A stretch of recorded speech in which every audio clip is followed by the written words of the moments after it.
우리가 보게 되는 38장 내용은 다음 시간까지 보게 될 텐데요. 참 피하고 싶은 본문 중에 하나입니다. 읽는 것도 불편하고 말씀을 나누는 것도 불편한 조금 낯이 뜨거운 부부관계 그리고 불륜에 관한 내용을 담고 있기 때문에 그렇습니다. 그래도 우리는 피할 수가 없습니다. 하나님의 말씀이기 때문에 피할 수가 없습니다. 1절 보십시오. 그 후에 이렇게 시작합니다. 그 후에, 이 말은 37장의 사건이 있은 후에라는 것이죠. 그 37장에서 요셉이 형들에 의해서 종으로 팔려나가는 내용이에요. 요셉이 팔려나간 후에 야곱의 집안은 어떤 분위기였을까요? 우리는 상상할 수 있죠. 웃음이 사라졌을 거예요. 자식이 죽었는데 아버지 야곱은 영락없이 요셉이 죽었다고 생각하니까요. 자식이 죽었는데 그 집안이 웃음이 있겠습니까? 웃음이 사라져요. 얼마나 깊은 우울함이 그 가정을 뒤덮었겠습니까? 마치 지금 가자 지구의 인질로 자식이 잡혀간 이스라엘 어떤 가정의 집안의 분위기일 것이고, 또 그 가자 지구에 포위된 가정의 분위기일 것이고, 더 좁히면 세월호에서 자식을 잃어버린 가정의 분위기일 것이고, 불과 1년 전 이태원 어느 한 곳에서 사랑하는 가족을 잃어버렸던 그 가정의 분위기일 거예요. 우리는 이해할 수 있어요.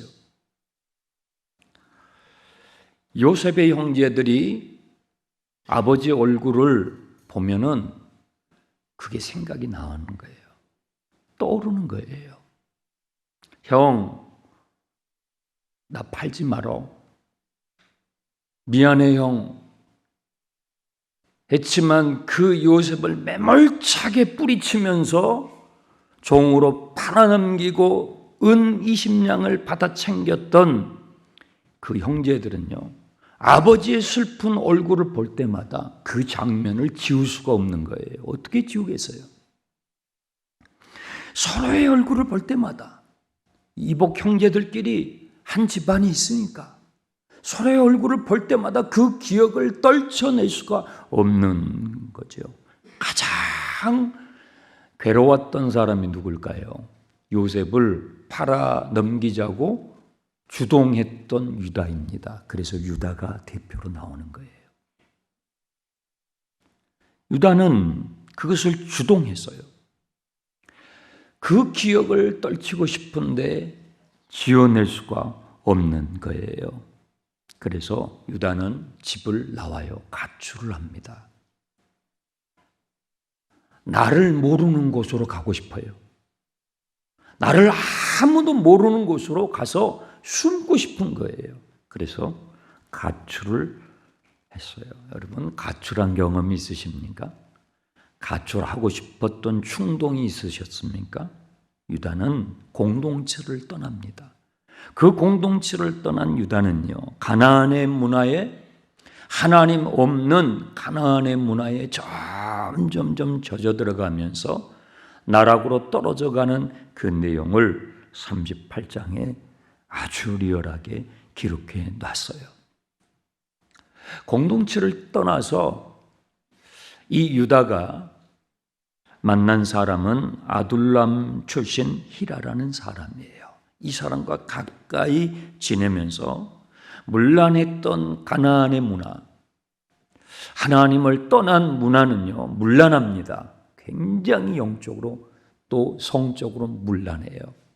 이 사람과 가까워지면서 한 여인과 결혼을 하는 내용이 나와요. 2절에 가나안 사람 수아라는 사람의 딸과 결혼을 하게 되는데, 이 결혼을 하게 되는 과정이 굉장히 신중하지가 못해요. 여러분, 결혼은 중대사라고 그러잖아요. 어떻게 결혼을 하냐면요, 2절에 그 딸을 보고 데리고 가서 동침했다 해요. 그냥 간단하죠. 그를 보고 데리고 와서 동침했어요. 자신의 그 죄책감을 떨치고 싶어서 유다는요, 이성관계에 몰입을 해요. 사람이 그래요. 자기의 죄를, 부끄러운 죄를 떨쳐내고 싶어서 또 다른 어떤 것에 확 몰입을 하는데, 유다는요, 이성관계에 몰입을 한다 이 말이에요. 눈에 보기 좋은 대로 살아갑니다. 육신의 정욕, 안목의 정욕을 쫓아서 유다는 살아가요. 그래서 3절부터 5절까지 상당한 시간이 지났는데 성경은 아이 셋을 낳은 얘기만 하고 있어요. 거기에 몰입을 했어요. 자기의 부끄러운 죄책감을 떨쳐내고 싶어서 이성관계에 유다는 몰입을 해서 아이를 셋을 낳게 됩니다. 성급한 불장난으로 준비됨 없는 부모가 된 거예요. 많은 사람들이 준비 없는 부모가 되죠. 그래서 부모 노릇이 어려워요. 근데 또 자기가 결혼을 그렇게 했으면 자식이라도 좀 그렇게 하지 말았어야 되는데, 유다는 첫째 아들의 결혼을 성급하게 주선합니다. 6절, 유다가 장자 애를 위해서 며느리감을 데려와 가지고 결혼을 시켜요. 그러니까 장남 엘은 불만스럽죠. 아니, 나하고 같이 살 사람이잖아요. 나하고 한평생을 함께 해야 되는 아내를 아버지가 그냥 데려왔어요. 그럼 요즘 같으면은 안 살 거예요. 근데 이 엘은 불만스러웠는데 그 불만을 악한 행동으로 표출을 한 것 같아요. 7절, 유다의 장자 엘이 여호와 보시기에 악함으로, 아버지가 나를 그렇게 결혼시킨 것에 대해서 불만을 어떻게 표출했냐면 악을 자행을 했는데 그 악에 대한 구체적인 내용은 성경에 기록되지 않았어요. 하나님께서 그러한 행동을 매우 악하게 보셨고 그 일로 인해서 이 장자가 죽습니다. 자손이 없이 죽어요. 일찍 결혼을 했고 또 일찍 죽게 됐어요. 여러분, 고대 사회는 지금도 그런 면이 있지만 고대 사회에서는 가족이 기반이 된 노동력을 가지고 활동을 했던 사회예요. 그래서 자녀를 많이 낳으려고 했죠. 그 가족이 노동력을 제공했기 때문에 그렇습니다. 그래서 자손을 잇는 것이 참 중요했습니다. 자손을 잇지 못하게 되면 그 가족 안에서 부가 줄게 되고 재산이 줄게 되니까 그 가족 안에서 그것을 해소하려고 하는 나름대로의 노력을 했단 말이에요. 고대 사회에서는. 그래서 형님이 자손이 없이 세상을 떠나게 되면 형수만 남게 되잖아요. 자식이 없이. 그랬을 때에 그 가족 내에서 둘째가 형수와 함께 대를 잇는 이런 고대 사회의 풍습들이 동양과 서양 안에 있었습니다. 성경은 그것을 지금 소개하고 있습니다. 그래서 그 가족에서 모은 그 가족의 부가, 재산이 밖으로 유출되지 않도록 보호했던 것입니다. 나름대로. 그래서 아버지가 둘째에게, 야, 우리 지금 집안 사정이 이렇게 되었으니 너가 지금 우리의 풍습대로 형수와 함께 대를 이끌어 하고 둘째 오난에게 아버지가 말을 한 것입니다. 그러니까 둘째 입장에서도 불만족스러운 거예요. 그럴 거 아니에요. 나하고 같이 살 사람을 내가 정해야 되잖아요. 그런데 이 둘째 오난은 아버지의 요구에 불만족스러워서 자기의 그 의사를 분명하게 표현하지 않고 형수를 위한 척, 집안을 위한 척 하면서 성적 쾌락을 즐기면서 의무는 회피해버렸어요. 그 내용이 지금 8절과 9절에 나온 거예요. 성적인 관계를 가지면서 그 쾌락을 즐기면서 정작 자신이 그 가족을 위해서 짊어질 의무는 회피해버렸다 이 말입니다. 이것을 하나님께서 악하게 보셨어요. 그리고 첫째와 둘째를 하나님께서 죽이셨어요. 성경을 읽어보면요, 처음 성경을 읽은 분들 7절과 10절에 여호와 하나님께서 그를 보시고 악하게 여겨 죽이셨다라는 이 두 번의 구절이 참 불만스러울 거예요.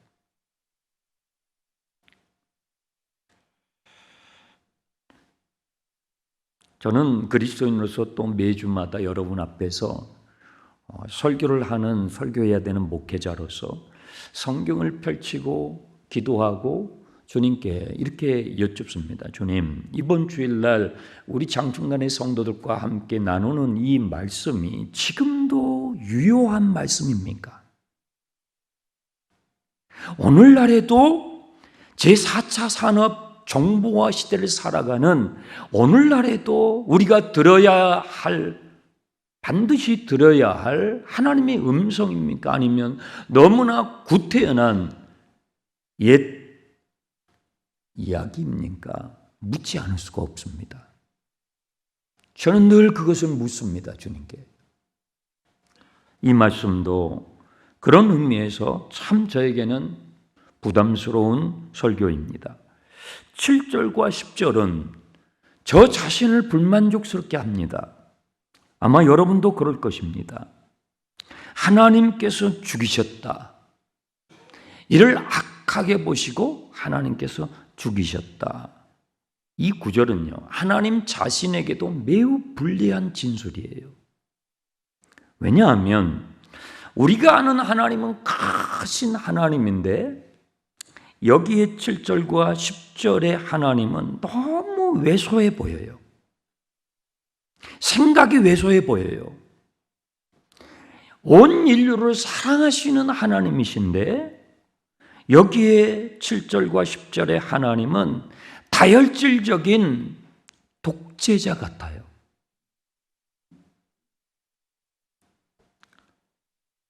이 세상에 거대한 악이 얼마나 많습니까? 그런 거대한 악들에 대해서는 어쩌지 못하시면서 이렇게 잘 자란 악에 대해서는 연연해 하시는 소심한 하나님처럼 보여서 저는 매우 불만족스럽습니다. 설교자의 입장에서도 그렇고 한 명의 그리스도인으로서 그렇습니다. 사람의 목숨을 이렇게 해도 되는가? 여러분, 이 세상에 자신의 본분을 벗어난 짓을 하는 세상에 죽어마땅한 인간이 얼마나 많이 있습니까? 그런 인간들은 안 죽이시고, 그렇죠? 그런 인간들은 안 죽이시고 아직 어리잖아요. 아직도 젊잖아요. 그런데 이런 인간들을 왜 죽이시냐 이 말이에요. 정말 본분을 떠난 인간들 누가 있어요? 유다 자신이잖아요. 유다 자신. 또 누가 있어요? 루벤은 아버지의 첩과 간통을 했잖아요. 죽어 마땅하지요. 또 누가 있어요? 시므온, 레위. 그들은 세겜의 수많은 사람들을 죽였잖아요. 근데 그런 사람들은 살려놓으시고, 그렇죠? 그런 인간들은 살려놓으시고 이렇게 어린 사람들의 목숨을 걷어가신다. 참 제가 믿는 하나님이지만 불만족스럽습니다. 잔인하게 느껴집니다. 하나님이 정의로운 분처럼 보이지가 않습니다. 현대를 살아가는 우리를 우울하게 만드는 요인 가장 큰 것이 뭐예요? 정의의 부재입니다. 정의가 시행되지 않는 것. 하나님의 정의가 어디 있냐 이 말이에요. 죽어 마땅한 사람들은 널려 있는데 왜 그들은 죽이지 않으시고 이렇게 어린 사람은 죽이셨냐 이 말이에요. 그러니까요, 성경을요 끝까지 읽어야 돼요. 성경을 여러분 1년에 창세기서부터 계시록까지 1년에 한 번씩은 꼭 정독을 하세요. 성경을 부분적으로만 읽고 덮잖아요. 그러면 하나님에 대한 불만이 해소가 되지 않아요. 하나님에 대한 불만이 쌓이잖아요. 그러면 하나님을 떠나게 되고요. 우리의 인생은 해석이 되지 않아요. 그래서 11절을 보십시오. 유다가 그 며느리 다말에게 이르되 수절하고 내 아버지 집에 있어 내 아들 셀라가 장성하기를 기다리라 하니 셀라도 그 형들같이 죽을까 염려함이라. 다말이 가서 그의 아버지 집에 있으니라. 이러다가 자식들이 다 죽을 것 같아요. 셋 중에서 둘 죽었잖아요. 그런데 셋째까지 죽을 것 같아요. 유다가 생각하기에. 그러니까 아직 셋째는 어리니까 며느리에게 너 친정집에 가 있으라는 거예요. 셋째가 좀 클 때까지 가 있어라 하고 보내는데 유다의 마음에는 다시 부를 생각을 아예 없어요. 분명 죽음도 지금 난리인데요. 대가 완전히 끊길 수 있으니까.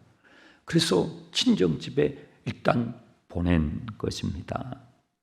유다의 마음은 어떤 마음입니까? 우리 집안이 이렇게 된 것은 저 며느리가 잘못 들어온 바람에 우리 집안이 이렇게 됐어 라면서 며느리에게 다 지금 뒤집어 씌우고 있는 형편이에요. 여러분, 며느리를 누가 데려왔어요?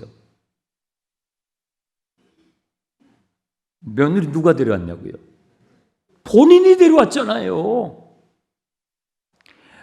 며느리를 본인이 데려오게 된 연유가 뭐예요? 유다가 집을 나왔죠. 왜 집을 나왔죠? 동생 요셉을 팔아넘긴 그 죄책감. 그럼 원인을 파고 들어가면 지금 누가 문제예요? 자기가 문제예요. 자기가 문제인데 자기의 문제를 덮고 며느리한테 다 온팡 뒤집어 씌우고 있는 거예요. 저 며느리가 잘못 들어오는 바람에 우리 집안 꼴이 이렇게 돼서 우리 집안이 어떤 집안인데 저 며느리가 들어온 바람에 이렇게 된 거야 하고 그 며느리에게 모든 것을 뒤집어 씌우고 있는 것이죠. 유다는 이렇게 해서라도 자기의 부끄러운 죄를 감추려고 하고 있는 것입니다. 이것이 오늘을 살아가고 있는 저와 여러분의 모습이에요. 회개는 무엇입니까? 회개는 돌이키는 거예요. 회개는 돌아오는 거예요. 하나님 앞에 돌아오는 것이죠. 아버지 집을 나간 유다가 아버지 집으로 다시 돌아오는 것인데 이게 쉽지가 않아요. 인간은 도무지 쉽게 회개하지 않습니다. 우리 주변에는 믿음의 공동체를 떠나간 분들이 상당수 계십니다. 교회 부임을 해서 교족부를 보고 이름은 있는데 누군지를 모르는, 목회실에서도 파악이 안 되는 분들, 그런 분들의 이름이 상당수가 계십니다. 믿음의 공동체를 여러 가지 사정으로 떠난 분이에요. 그런 분들에게 지난주에 우리 교회의 절차에 따라서 안내문을 공지해 드렸습니다. 아마 여러분도 받으셨을 것입니다. 그 안내문을 발송을 하면서 그분들의 이름을 한때는 우리의 믿음의 공동체 안에 일원으로 같이 예배를 드렸던 분들이겠죠. 그분들의 제적을 정리하는 것을 마치 무를 자르듯이 한다면 이건 주님 앞에서 너무 부끄러운 것이죠. 그래서 우리는 11월 달까지 추수감사 주일까지 그분들을 품고 그분들을 권면하고 홈커밍 할 수 있는 시간을 가지려고 합니다. 우리 목자님들과 예비 목자님들이 지난주에 여러분 목장에 있는 이름만 있는 분들에게 연락을 하시고 권면을 하셨을 줄로 제가 압니다.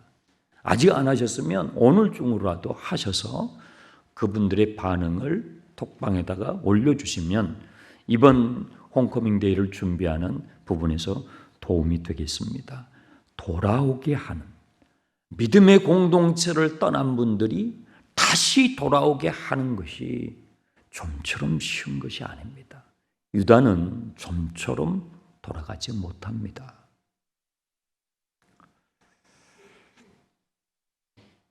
죽어마땅한 죄인에게 정의를 시행해야 되는 것은 당연한 것입니다. 그런데요, 죽어마땅한 사람들에게 정의를 마땅히 시행해야 한다면 문제가 있습니다. 여기 계신 모든 분들이 다 죽어야 합니다. 유다도 루벤도 시므온도 야곱도 야곱의 집안 전부도 야곱의 집안 밖에 있는 모든 인간들이 하나님의 정의의 기준에 선다면 전부 죽어야 한다는 문제 앞에 직면하게 되는 것이죠. 그러므로 우리에게는요, 정의도 필요하지만 동시에 또 절실하게 필요한 게 있습니다. 그것은요, 용서하고 용서받을 수 있어야 합니다. 정의도 시행돼야 하지만 용서하며 용서받을 수 없는 사회라고 한다면 그 사회는요, 숨을 쉴 수 없을 거예요. 인간으로서 인간의 진정한 자유와 평안을 경험할 수 없는 죽음과 같은 사회가 될 것입니다. 그래서 우리에게 필요한 것은 다시 돌아오라고 하는 복음인 것입니다. 38장의 내용을 성경에 기록해 놓으신 이유가 바로 그것입니다. 유다에 대한 이런 정말 입에 담기 낯뜨거운 불륜에 관한 내용이 성경에 기록된 것이 바로 그것입니다. 죽어마땅한 우리의 인생들을 다시 돌아오게 하시는 복음이 담겨져 있기 때문입니다. 유다는요, 자식 둘을 잃었다고 했잖아요. 자식 둘을 잃고 나서요, 비로소 사랑하는 요셉을 잃어버린 아버지의 고통을 알아가게 됩니다. 그래서 하나님이 그걸 허용하신 거예요. 여러분의 삶에 하나님께서 허용하시는 고통이 있어요. 그리스도 예수 안에서 주님이 허용하시는 아픔과 고통이 있단 말이에요. 유다에게 이 두 자식을 잃어버리게 되는 고통을 하나님께서 허락하신 것은요, 사랑하는 요셉을 잃어버리고 고통하는 아버지의 그 고통을 이해하고, 더 나아가서 누구예요? 우리 인류를 위해서 독생자를 내어주시는 살아계신 하나님 아버지의 그 고통을 이해할 수 있도록 이 기록을 우리에게 주신 것입니다. 유다는요, 나중에 돌아가게 돼요. 회개하게 되죠. 그리고 끊어졌던 아버지와 끊어졌던 요셉과의 관계가 회복이 되죠. 그래서 이 38장에 정말 추악한 인간의 입에 담기도 부끄러운 이 유다의 이야기는요, 마침내 십자가로 향하게 됩니다. 예수 그리스도의 족보로 간다 이 말입니다. 그래서 우리에게 복음인 거예요. 그래서 우리에게 읽혀져야 되고 읽혀져야만 하는 복음의 메시지가 된 것입니다. 주님의 십자가의 은혜가 여러분의 가정에, 여러분의 삶에 가득하시길 축원합니다. 기도하겠습니다. 아버지 하나님, 감사합니다. 우리의 모습을 보는 듯합니다. 우리의 가정의 모습을 보는 듯합니다. 주의 복음으로 회복되며 믿음의 공동체를 떠나간 이들이 돌아오는 가을 이 계절이 되게 해 주시옵소서. 예수님의 이름으로 기도하옵나이다. 아멘.